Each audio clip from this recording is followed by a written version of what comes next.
Project Lawful aka Planecrash by Arwayne aka Eliezer Yudkowsky and Lintamande. What the Truth Can Destroy. Episode 163.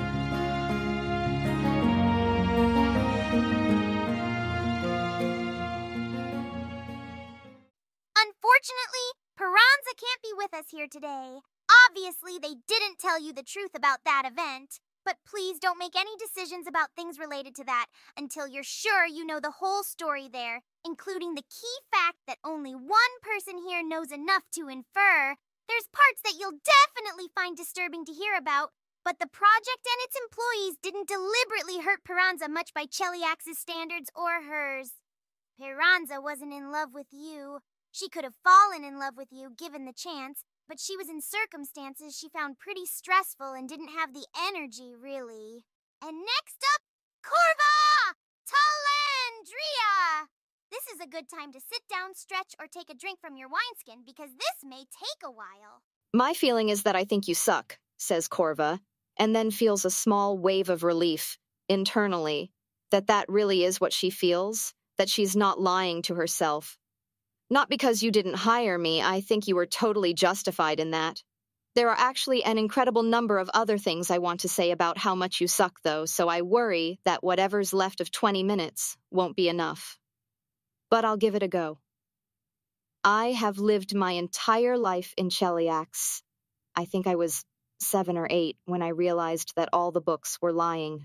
Not just the textbooks, which were obvious because they take out or invent whole noble lines and wars between semesters based on what was most convenient for the government that year, and everyone had to act like it had always been that way. I mean, every book in every library has been either written or selectively edited to present a certain inaccurate picture of the world, although obviously a different one than what we fed you. We live in Lias, Chelish people, the way fish live in water. I imagine you're feeling very upset right now, and I want you to know that everyone in Cheliax has lived their entire lives inside a conspiracy of similar magnitude. The thing you're feeling, all of us got it out of the way when we were children. But if any of us had thrown the kind of fit you're throwing about it at your age, we would have been tortured to death in public and then gone to hell to be tortured for eternity.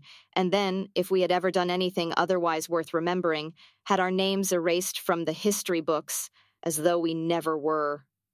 That is the world I grew up in, Keltham, and you know what I fucking did about it? I read more books. Because lying is hard and censors can't do it perfectly.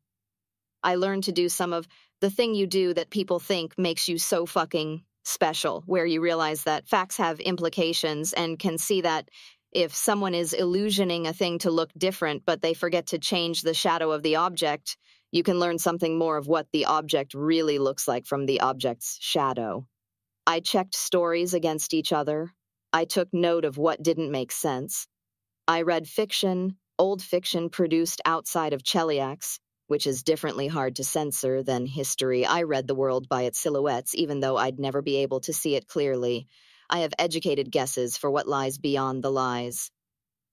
So I hate you, in part because you do all this talking about wanting to see what the truth is, about wanting to believe whatever is true and not whatever is convenient. But how many things did you do today that you couldn't have done on your second day here, before all the gods had taken notice of you? You read a couple books, great. They had utterly baffling social and cultural mores in them that you thought didn't make any sense. Did you push for more, try to seriously figure out what was up with that by reading more books? No. You kept noting over and over that you didn't know what intelligence 10 people were capable of, even without anyone trying to hide them from you, even though it crippled your understanding of what could or couldn't be done here. Did you ever try talking to one deliberately, even once? No. You were confused about the concepts of law, chaos, good and evil, and knew that you were. Did you ever try getting a serious account from someone who differed from Cheliax on any of those axes? Literally once, I think. And in only one direction. Have you figured out what evil is yet, by the way? Because I'd love to be the one to make that in particular really come together for you if you haven't yet. I'm listening. It's hurting other people. I'm sure they'll give you access to a bunch of complicated philosophical definitions in Osirion, but the understanding that almost everyone actually uses is that it's hurting other people, making people suffer, either as an end goal or as a means to some other end, treating people the way you saw them be treated in the slave market in Absalom, which is not remotely the worst this plane has to offer, let alone the lower planes. Killing people, raping people, torture, theft, anything that makes the world worse for people to live in. And yes, selfishness is often a cause of that because it's much easier to get what you want when you're willing to crush other people to get it. If you want to know how much of that we actually do around here, I don't know, ask the Osirians to give you some books on actual warfare. What happens to women and children in places that get attacked, not troop movements and generals? Ask them to describe how it feels for a baby to die slowly and painfully of disease and how many babies that is. And then ask for the prices of a removed disease versus a raised dead diamond. And do the math about how many people have to experience that agony whenever a wealthy person is as careless with their life as you told us to be, if you want a starting point. Anyway, the other big reason I hate you is, well, you probably only remember me from the crying incident at this point and are confused about why I'm even here. I started crying because I felt like being forcibly put on this project was the worst thing that had ever happened to me, and I wasn't getting the answer to your question, couldn't make the math come together, and I realized that that made me worthless, and that they were probably going to kill me off early, and I'd be useless for the rest of time, only good for screaming, and not for doing anything that I might need a mind for, and I was more terrified than I think I have ever been in my life. I was also furious with you for teaching the way you taught, for starting this project that ripped me away from my otherwise less agonizing life, for being a shitty fucking cleric of Abadar, who didn't manage to notice that you were working with people who were essentially slaves, part yours and part the government's, and that all of your supposedly free trade with them was a farce. I probably could have held it in if I'd thought it mattered. I didn't, because at that point in time I underestimated what an asshole you were. I figured you'd either ignore it or think it was funny, like a normal person, or ask me what was wrong, like the decent and anomalously truth-seeking person you claimed to be, and I'd tell you a plausible lie about something going on in my life that you hadn't known about and which made sense of it, which is really what is usually happening when someone bursts into tears, which I'm pretty sure they do more outside of Cheliax. Instead, you recommended that I be exiled from the fortress for being some kind of emotional leper who would drag down everyone around me. The idea that they would have stored me in a different secure location is laughable. They would have killed me. The only reason I am not currently a burnt, quivering, sobbing, misshapen lump of flesh, as a direct result of your careless, stupid order, which came solely from you and ideas that nobody separately planted in your head, is that Asmodia saved my life by putting me on her consistency team, which I was pretty good at, I think. I was in charge of the team that wrote most of the books you read today. I'm aware that they mostly sucked, by the way. Although it's actually really hard to produce that volume of content that fast even if you're barely controlling for quality at all. Which is another reason you would have been able to blow this whole thing wide open if you had done it in the first few weeks instead of distractedly fucking all the pretty girls around you. Anyway, I think you think I suck. I think you're right about that. But you suck too, asshat. And I think the way you acted speaks poorly of you from any philosophical perspective you want to take, and I don't think a smarter or a less selfish Dathilani would have fallen for this. Either one would have been enough, I think. That was me being evil, so we're clear. I think it's true, but I specifically want to say it because I want you to hurt the way you hurt me, to know that you're not enough and that you wouldn't have been hurt so badly if you were a little less pathetic as a person. That has been like something of a driving motivation for the past 2 months, the hope that I might someday get to say that to your face. Honestly, I really wish that I could tie you to a chair until I was done breaking down every single mistake you made and how ridiculously wrong you are about so much of the world around you, and also get it through your skull that there are hundreds of millions of people around you who are living stories as real and as genuine as yours, and that everything isn't fucking about you, even though the gods, for reasons that are totally unrelated to your actual impressiveness as a person, or to anything you've ever actually done of your own power appear to be obsessed with you, but I doubt your escorts have the time for that. So if you want to know what you're missing, you're going to have to grow the fuck up and look the fuck around you this time. Asshole. Did she somehow miss the part where he's a young punk from a civilization greater and brighter and smarter than himself, repeating back things told him by teachers more devoted to the way than he? Keltham had thought he was being pretty clear about that part, but maybe that was just illusion of transparency. He is not going to argue, given what would, if this is reality, happen to Corva if he won any arguments. Interesting thesis you have there. Sorry about almost sending you to hell, if that was actually, in fact, a thing in any way. There's a number of things I could say about the rest of it, but mostly, let's continue this debate sometime when you're not going to have your thoughts read about it and get hurt for arriving at particular opinions. Next, please! Asmodia! Please read the piece of paper that you'll find in your pocket. Pilar doesn't think quite fast enough to grab control of her body back before snack service can finish saying it. Next up, Pilar Pineda. It was actually written with all the extra vowels. I refuse to pronounce all of these exclamation marks. Resuming. Pilar Pineda, faithful Asmodean, second circle wizard of Cheliax, and unwilling oracle. Chosen of Caden Kalian, the glorious and exalted god of parties, sex, and drunken blackouts. Who went to Elysium and returned to Cheliax freely of her own will.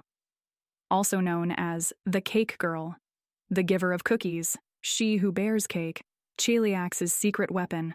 I'm going to skip over this part. It goes on for a while, and the worst part is, I'm sure it's all true.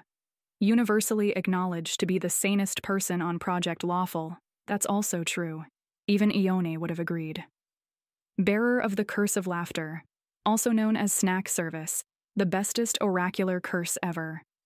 Please welcome, and then Truth Spell, Pilar Pineda. Hundreds of multicolored party balloons appear around Pilar Pineda and promptly rise up into the sky. This is even more impressive when most of the planet doesn't know what helium is and sees the balloons rising without arcane sight or detect magic offering any hint about why they'd be going up instead of down. I'm seriously going to fucking slay that thing someday. It seems pretty unambiguous to Carissa at this point that Snack Service is trying to leave Keltham in a state of utter inability to tell if anything is real or not.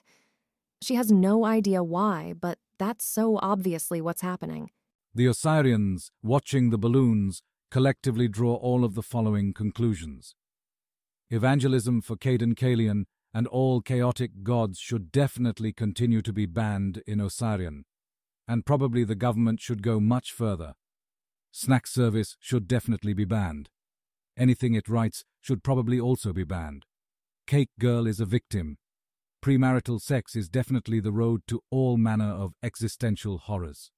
Also, sending women to school is a horrible, awful mistake. The most outrageous and exaggerated stories of the sexual degeneracy and awfulness of Avistan appear to just be straightforwardly completely true. It is better for everyone in Osirian to die than to become like Avistan in any way. Between the two characterizations of Cheliax that people outside Cheliax argue about, the one where the people of Cheliax are fundamentally deceived by Asmodeus, tricked through soul-selling and so on, to go to hell despite being basically normal people, and the one where Asmodeus manages to successfully make everyone in Cheliax into such horrible people they deserve to go to hell, it's definitely the second one. The world Keltham came from before this must, aside from its superior knowledge of alchemy, be an utterly horrifying place for Cheliax to have been able to pull off the harem play. Caden Kalian has either ceased to have any qualities whatsoever besides inane silliness, or really desperately wants Cheliax to believe that and is willing to make horrifying expenditures of resources to make it look like he has nothing going on besides inane silliness. The new cleric of Abadar is clearly in the middle of a profound and horrifying breakdown, and should probably spend several months in a monastery in the mountains, desperate as everyone is to speak with him. Also, Snack Service's illusions are really compelling. The balloons don't appear illusory, which raises the question of whether literally everything that has happened since they arrived in Cheliax has been, an elaborate deception meant to persuade them of one or more of the above things. My entire civilization used to spend, I think the calculation was, something like 1% of planetary income on trolling each other.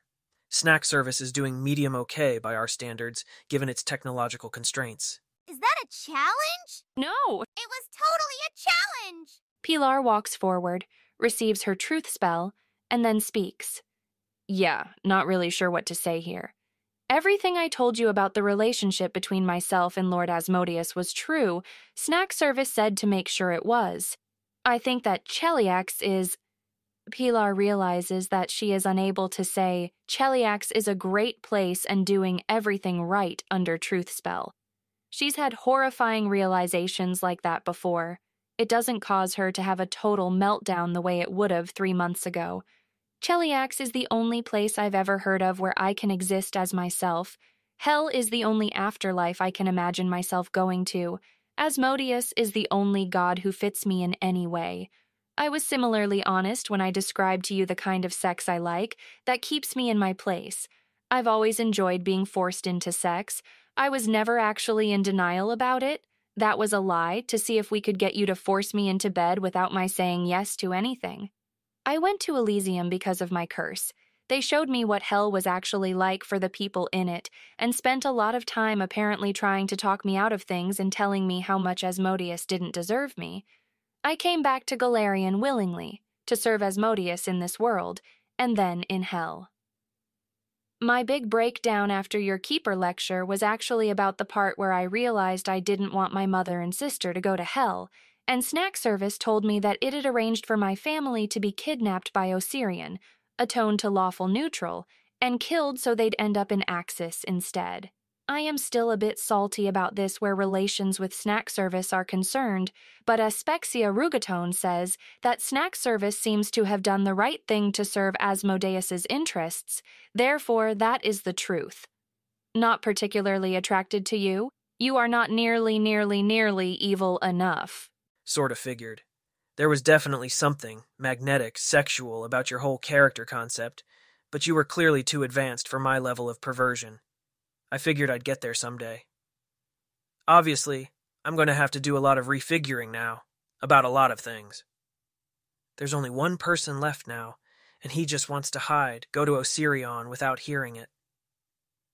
To be fair to Snack Service, that one person was the important one, and without hearing all of these other confessions, earlier, for context, whatever Carissa had to say wouldn't have been, whatever it wouldn't have been coherent with anything. Second to last, but first in Keltham's heart, Carissa Sevar. Oh, Aspexia Rugaton, we're going to need another 10 minutes here. I grant and compact on behalf of Cheliax to another 10 minutes, added to the 20 under the same terms as before. We can just leave, the Osirian leader says to Keltham. The fact this serves Asmodeus is strong reason to think it doesn't serve you. There is a chance that this is reality, which subjective probability has actually been growing. These statements may be wild, but they don't feel put together wrongly the same way as, in retrospect, a lot of other things have felt over the last months. There's a chance this is reality, and if it is, then yeah, I need to hear all the things that are said under truth spell. Sure, they'll truth spell Carissa.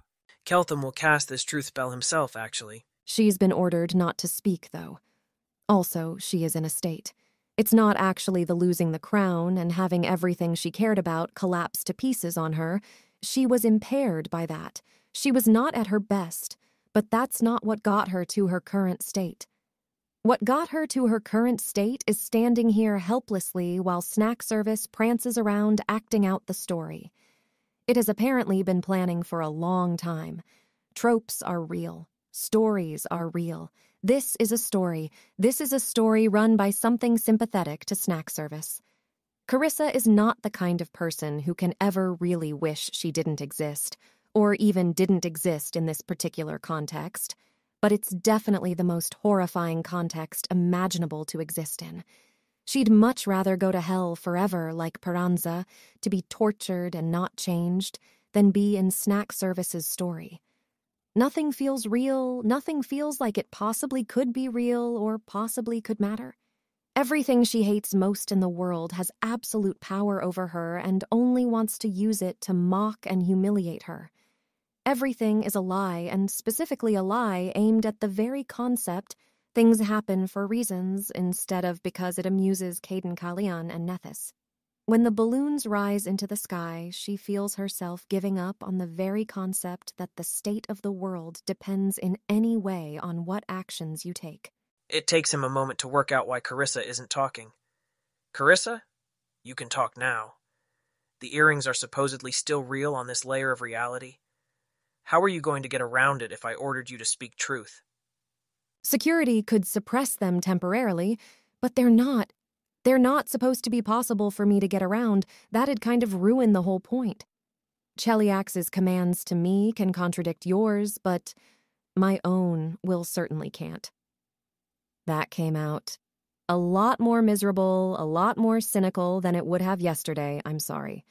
I'd consider it a really big mistake if mistakes are in fact the kind of thing it's possible to make instead of everything being scripted, which is kind of what I'm currently thinking is going on, but okay, you're valiantly trying to live like this is real and matters, so I'll try too.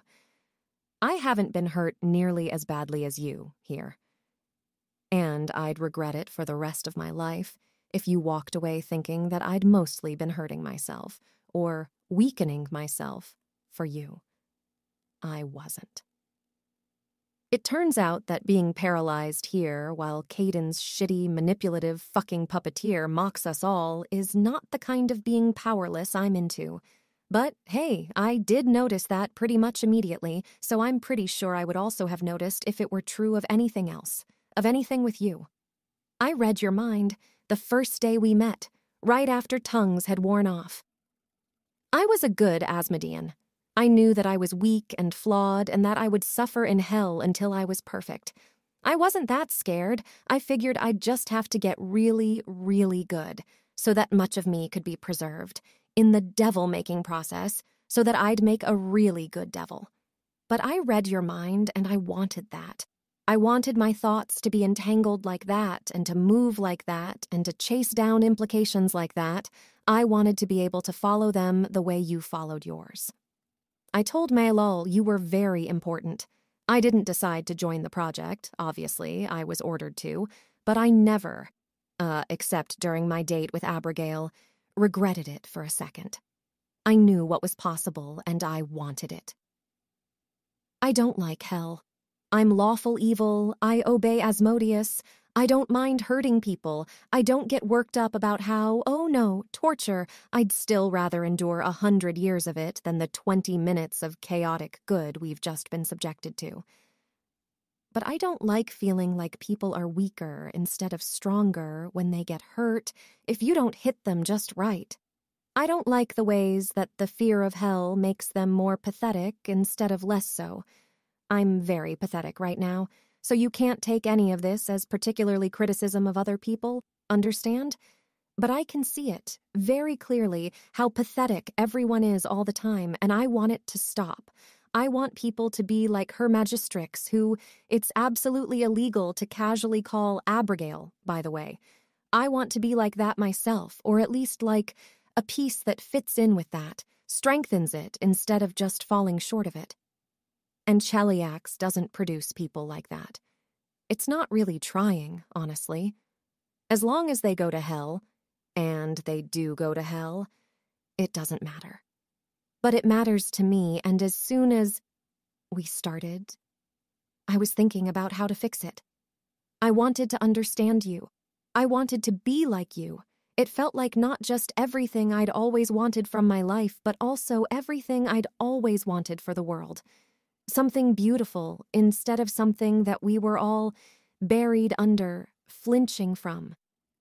I didn't plan on falling in love with you. I planned on becoming an expert on you and understanding you for the sake of my project of building Asmodean Elanism.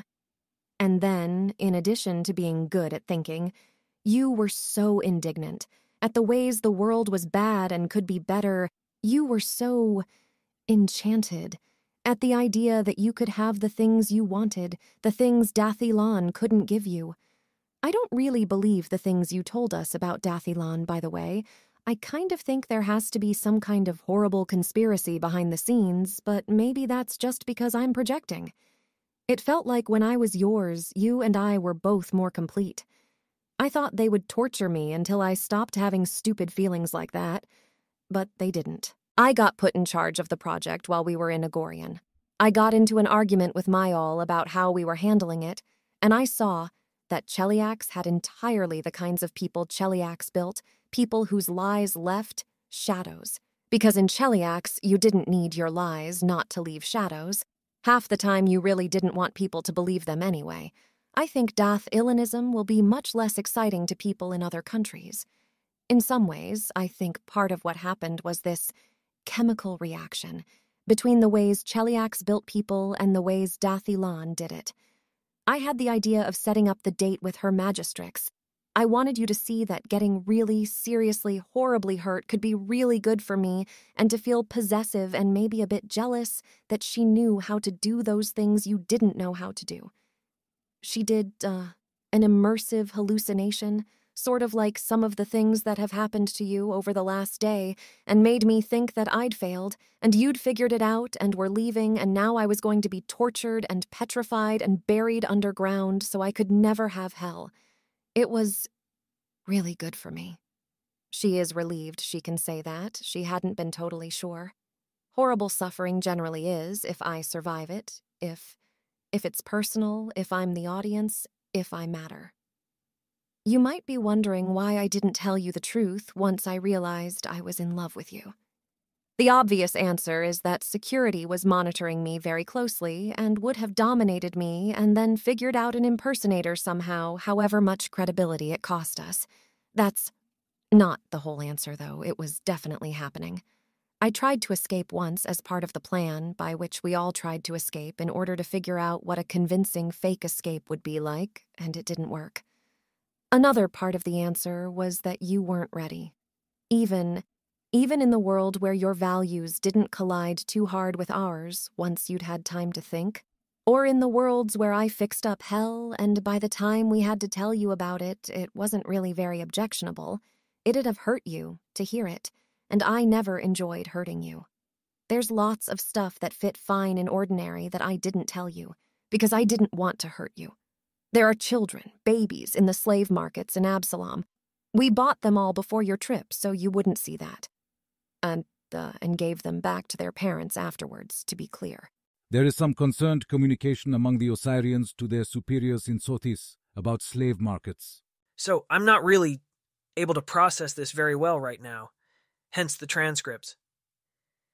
For what it's worth, I'm pretty sure the only reason I can process this at all is because of all the context I got from everybody else going before you. Otherwise, I'd just be listening with an ear to, trying to rip down this next layer of reality, and that would be all I heard. Snack Service isn't playing games, or isn't just playing games. It's optimizing. The question is what for? Isn't that the question? We've been debating it for months, haven't gotten anywhere. Maybe it'll be clear once you're in Osirian. I am pretty sure I hate being treated like this for the sake of good optimizations exactly as passionately as I hate being treated like this for no reason, but obviously I don't expect Snack Service to want to avoid harming me, given all the givens. Harming me is plausibly part of what it's optimizing for, and that would be reasonable, since if I could harm it, I definitely would. I think I don't want to talk about Snack Service.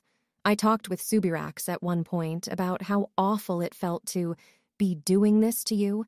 I explained that I'd been conceptualizing it as service to the lawful evil.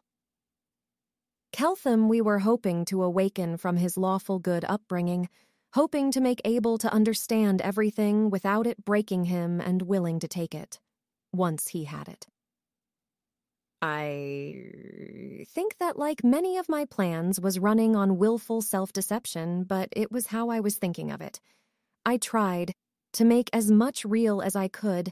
They didn't tell me when you were planning to attack me and drag me off. I ordered everyone else to not pretend with you. I did, at one point on a day you were petrified, have sex with Elias Abarco. I didn't want to. I tried to stop him, and I'm sorry that I did it and that I didn't tell you even though I couldn't tell you without blowing the whole thing open. Aside from that, I actually tried to do what you asked of me, the best I could, and to make sure no one you were sleeping with was the thing you were so scared we all were. I'm not trying to convince you I wasn't incredibly evil. I was incredibly evil. I hurt a lot of people. I'm just trying to convince you that I love you, not just in a way where we have feelings we don't know how to describe, but in a way where I tried to make the thing I was doing bring you joy and not hurt you secretly, except I was lying to myself about everything. And to be clear, I still am, probably, lying to myself about some things. Since I'm still Chelish, and this is still my project, and I can only achieve any of the things I want to achieve if I manage not to steer myself off any cliffs of heresy in the meantime. I wouldn't take the things I'm saying right now as particularly right about what happened. When you come back, if you come back, I think I'll understand it better and I'll be able to give you a proper confession. In private.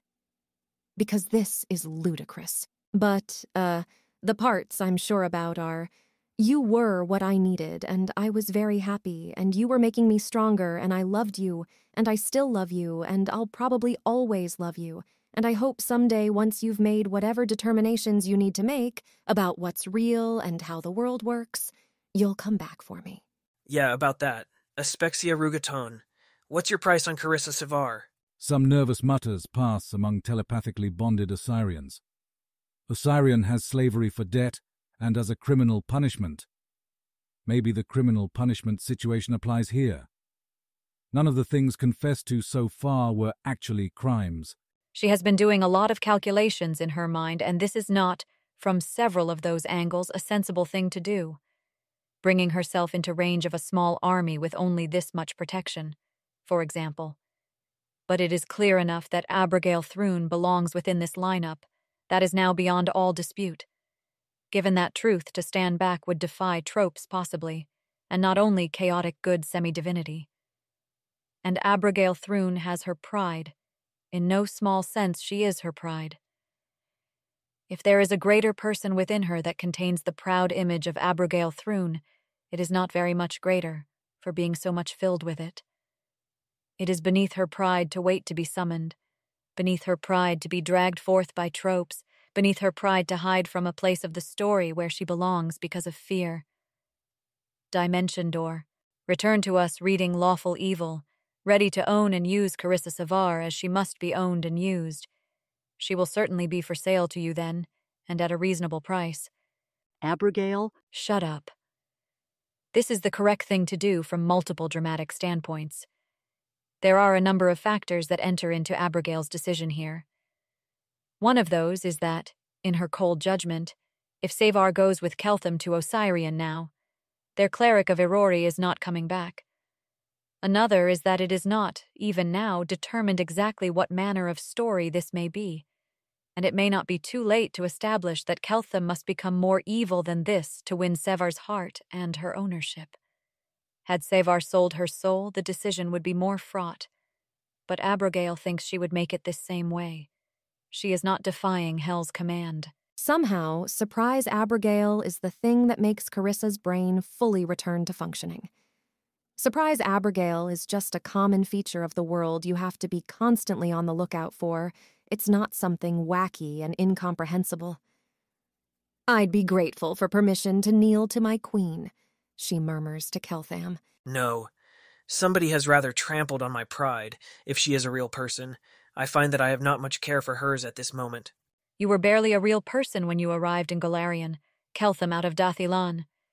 If there is any more substance to you now, it's because we led you, step by step, away from the small, hemmed-in, crippled being they tried to make of you. That indignation you're feeling now? The fact that you'll now let yourself have that much pride? We gave it to you. Was I missing the part where you gave me a reason to believe anything you're saying when you're not under truth spell? If you're not going to join the truth-speaking party, The remaining question I have for you is whether you're willing to sell me the right to take any of my other employees with me, free of Cheliax, at a reasonable price. To be clear, unreasonable prices mean I get them later, and you don't get anything in return. Asmodia is not wrong that Keltham will have access to Ione Sala, and that the version of the story Ione tells will, even if honest, likely be untrue, and omit anything that paints Cheliax in a better light. Ione must needs be counterbalanced. Asmodia, to call her a defection risk would understate it. She's a defection certainty. Yaisa, also a defection risk, but of no value to Cheliax now. But no, Abigail does not want Keltham to have a masochist with him. Abigail wants Keltham to find out exactly how impossible it is for Osirion to provide him with his true needs. Meritxell would be an excellent choice otherwise. Abigail would, in fact, like Keltham to have somebody alive and Chelish by his side, simply to remind him of how utterly dull all the women in Osirion are by comparison. And yet, not a masochist, so there will be a need in him that he must return to Cheliax to obtain. Or begin an embarrassing and probably ultimately unsatisfying search in Absalom, if Abigail reads those tropes right. The problem being, of course, that Meritxell knows far too much. Gregoria does not want him, and Abigail would like to send with somebody Keltham will let himself have sex with. Pilar, same problem, even leaving aside all the other problems. So she has no options and must choose one of them. Meritxell Narbona is not for sale to you. It'd be a mockery when hell owns her soul, and we have always dealt fairly with the evil Keltham who could be. But I am willing to send our loyal subject with you, for a time, if Osirion offers strong guarantees of the sanctity of her mind, and that she will be returned to Cheliax at our demand.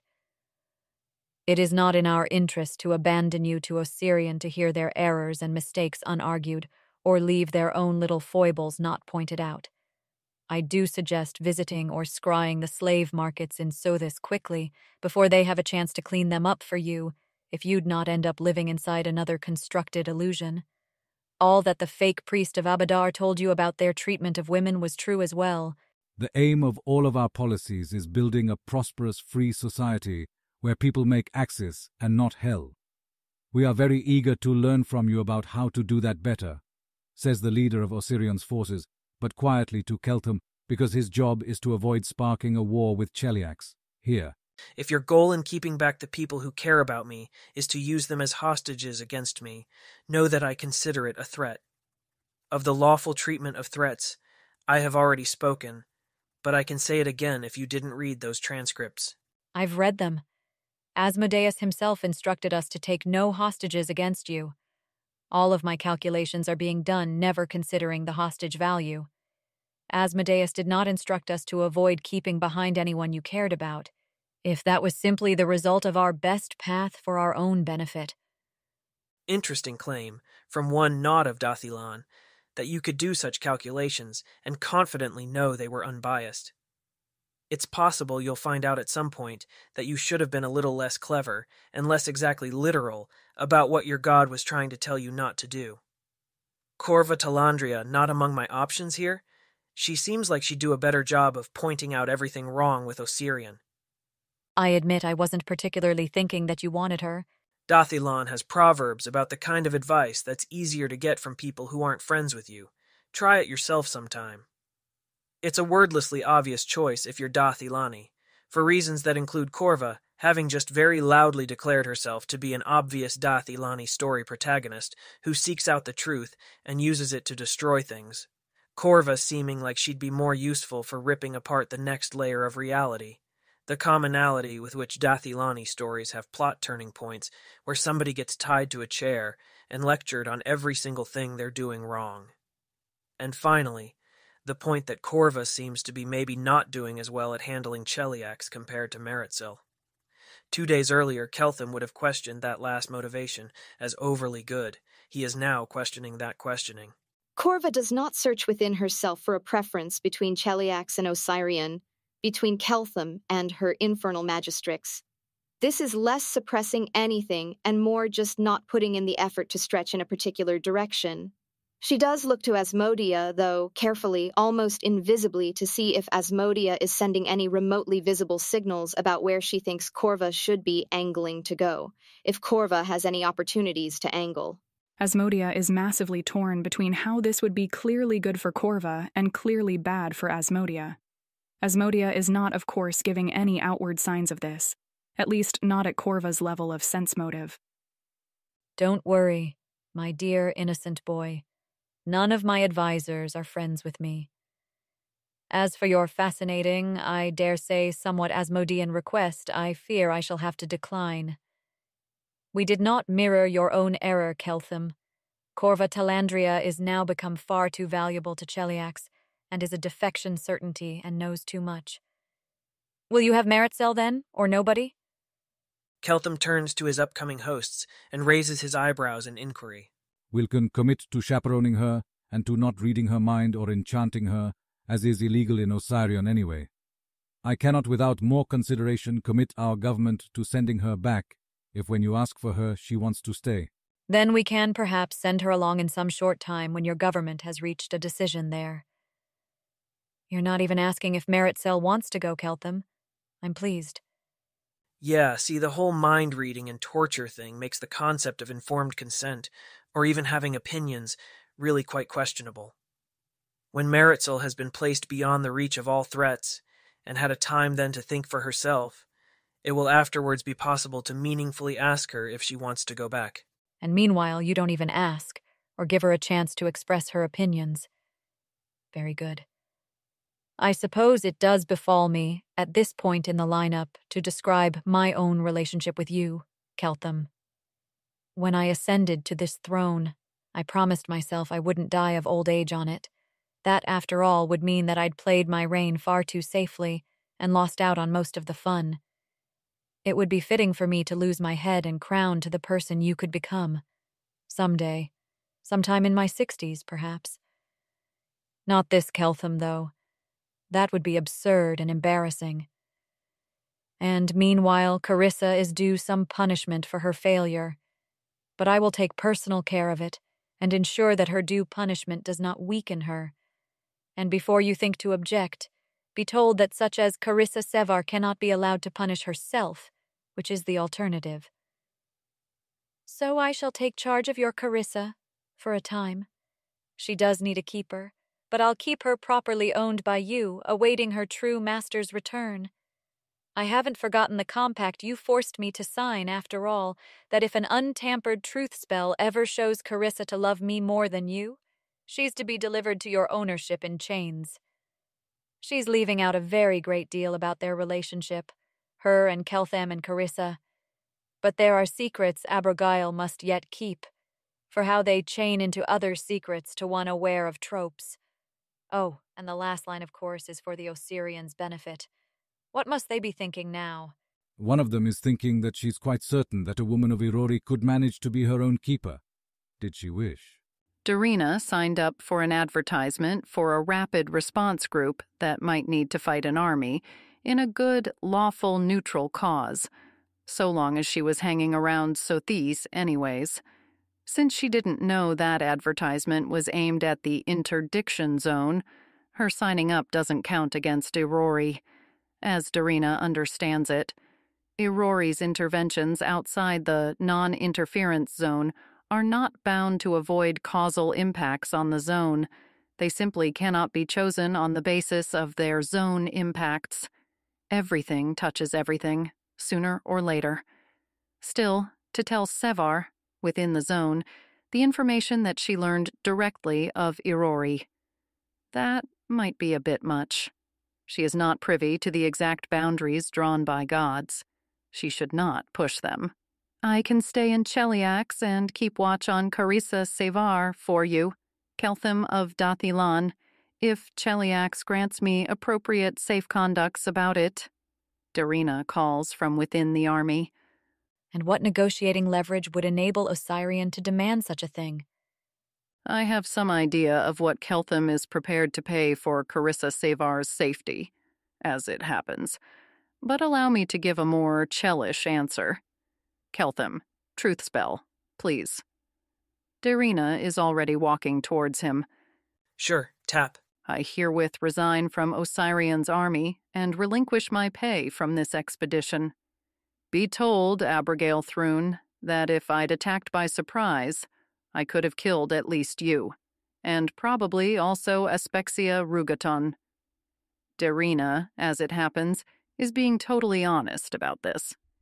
Galarian combat balance is normally structured around the assumption that a heavily speed-focused 10th level monk cannot, before she attacks, read off a scroll of anti-magic field. Has she, this whole time, been completely wrong about Osirion and everyone in it? Because even if only 1 in a million of them is like that. The rest of the Osirians are mostly busy concealing their reactions of, wait, we had a girl along, and wait, we had a girl who can assassinate the Queen of Cheliax along, and in many cases, wait, why didn't we do it then? It wouldn't be the first time I've been killed. Keeping me dead is a lot harder. Now who's this with the temerity to make that claim? Whoever you are, and however you know things, I appreciate whatever it is you're trying to do.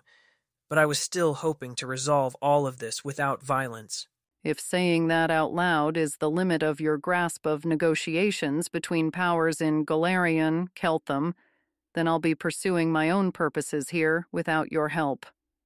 I am Darina of Gelmare, monk of Irori. Keltham, tell Carissa Sevar to take those damned earrings off. Now that it's become clear that you can't just order her to follow you to Osirion. Fair. Thanks for reminding me. Carissa, remove those earrings from yourself. She does, drops them back into her bag. Monk of Irori.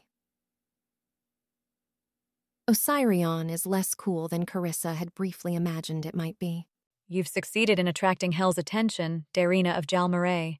What do you intend to do with it?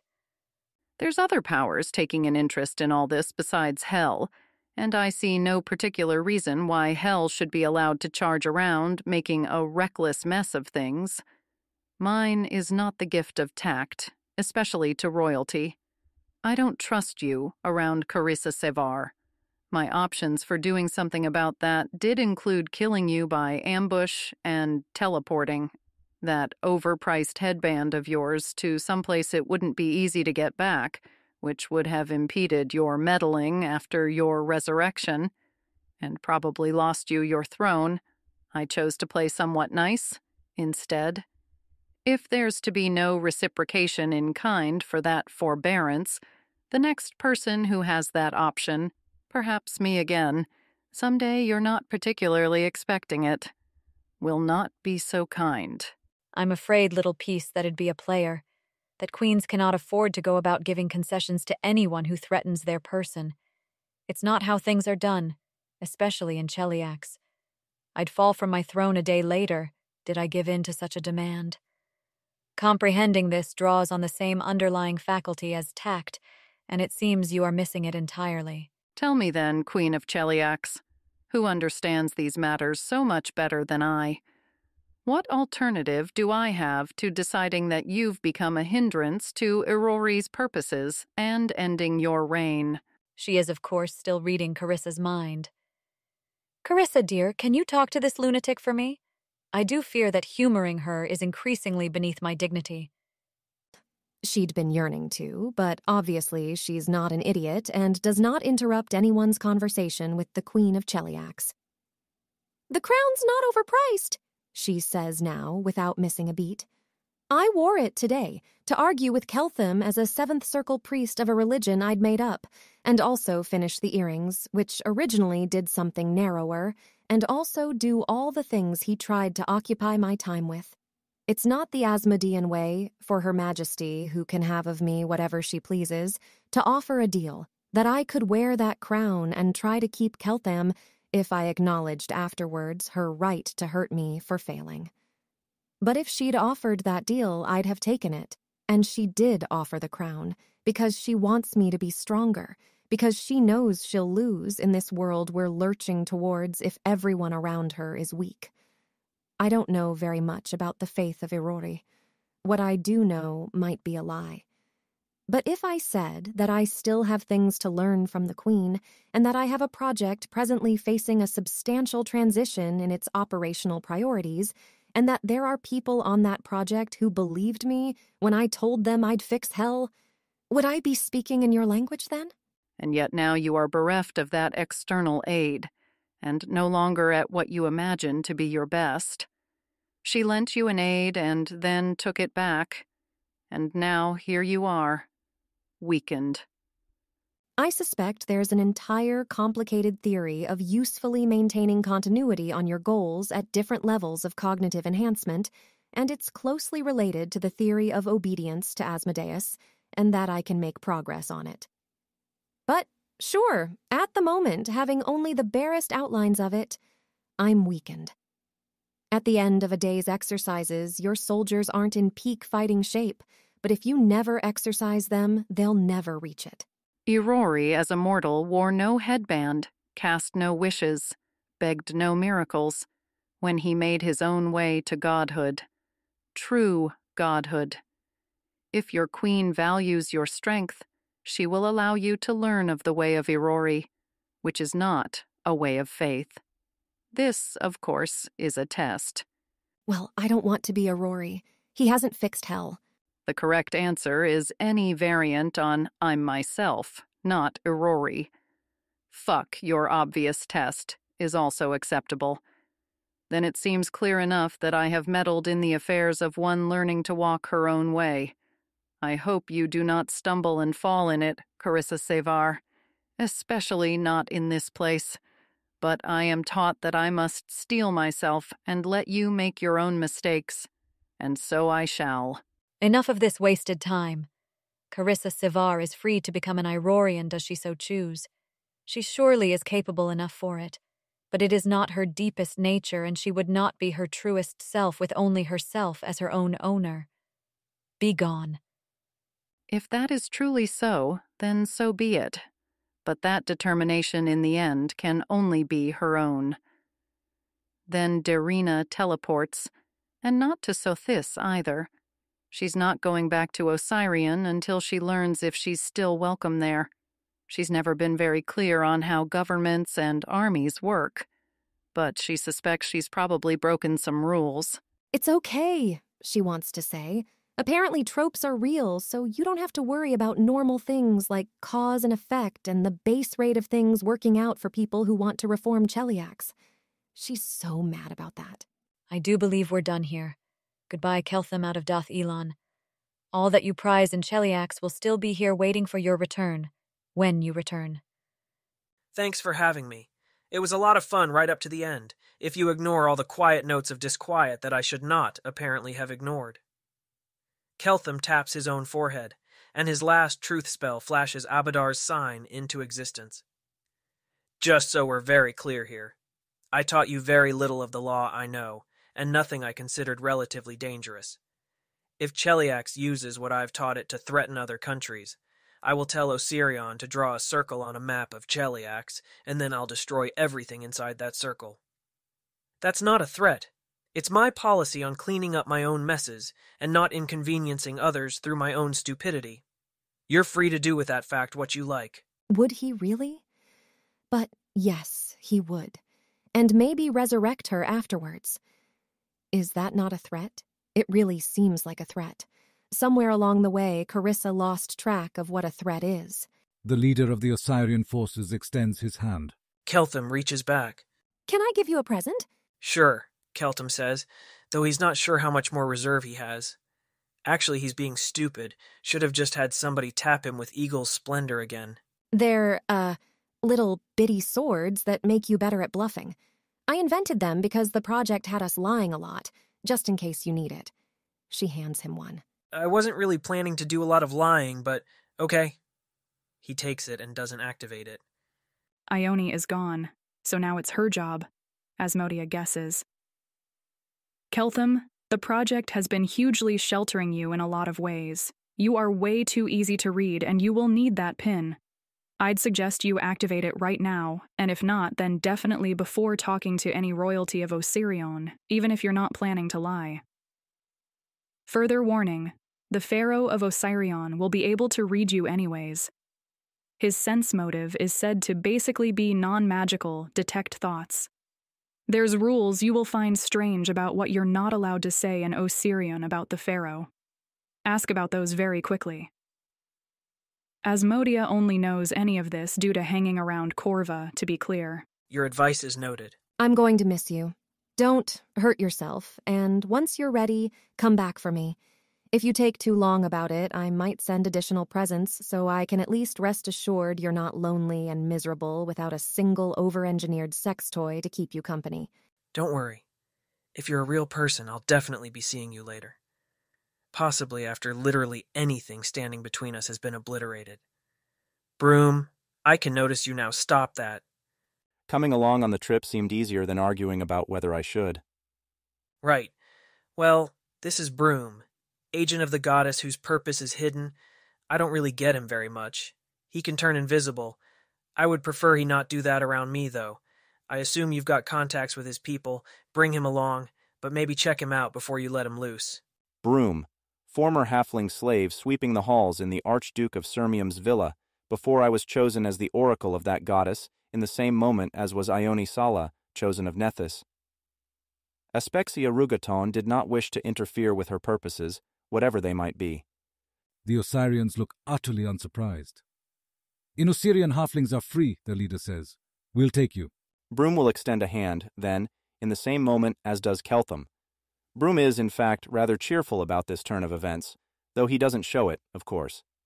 And off they go. Asmodeus. We had a deal, Asmodeus. Why is the anomaly not in the anomaly containment zone?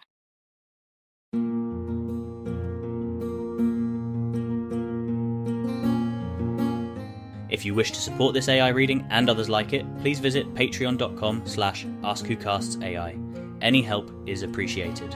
And thank you to executive producer John Doe 7776059.